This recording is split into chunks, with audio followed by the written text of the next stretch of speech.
Τα ειδόνια δεν σε αφήνουν να κοιμηθείς στις πλάτρες. Ποιες είναι οι πλάτρες? Ποιος το γνωρίζει τούτο το νησί? Πέρασα τη ζωή μου ακούγοντας ονόματα πρωτάκουστα. Καινούριους τόπους, καινούριες τρέλες των ανθρώπων ή των θεών. Η μοίρα μου κυματίζει ανάμεσα στους ουρανούς σπαθί ενός Έαντα και μια άλλη Σαλαμίνα με έφερε εδώ σε αυτό το γυρογιάλι.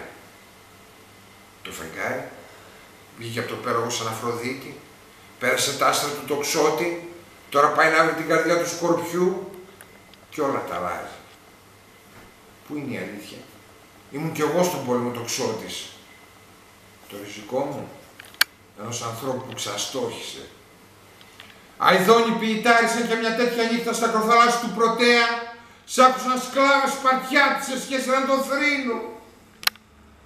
Και ανάμεσά τους ποιος θα το έλεγε? Η Ελένη, αυτή που κυνηγούσαμε χρόνια στο Σκάμαντρο. Δεν είναι αλήθεια! Δεν είναι αλήθεια, φώνασε, δεν πήγα στο γαλαζόπλωρο καράβι, ποτέ δεν πάτησα την εντριωμένη τρία.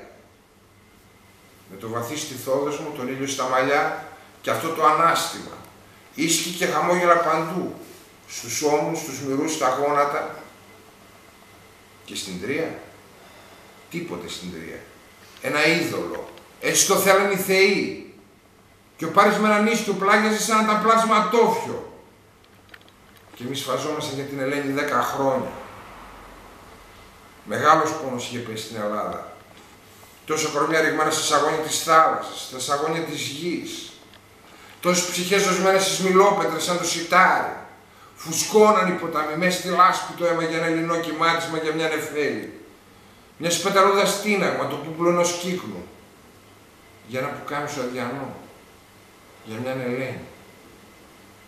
Και ο αδερφός μου, αηδόνι, αηδόνι, αηδόνι, τι είναι Θεός, τι μη Θεός και τι ήταν άμεσό τους. Στην Κύπρο τη θαλασσοφύλτη που μου έταξαν για να μου θυμίσει την πατρίδα, άραξα μοναχός με αυτό το παραμύθι. Αν είναι αλήθεια πως αυτό είναι ένα παραμύθι, αν είναι αλήθεια πως οι άνθρωποι δεν θα ξαναπιάσουν τον παλιό δώρο των θεών, αν είναι αλήθεια πως κάποιος άλλος τεύχος ύστερα από χρόνια, η Πρίαμος, η Έαντας, η Εκάβη, ή κάποιος άγνωστος ανώνυμος, πως όσο είδα ένα σκάμοντρο να ξεχυλάει κουφάρια, δεν το είχε μες στη μοίρα του να ακούσει μαντωτοφόρους που έρχονται να πούνε. Πως τόσος πόνος, τόση ζωή πήγαν στην Άβυσσο για ένα πουκάμισο αδιανό, για μια Ελένη. Κάτ!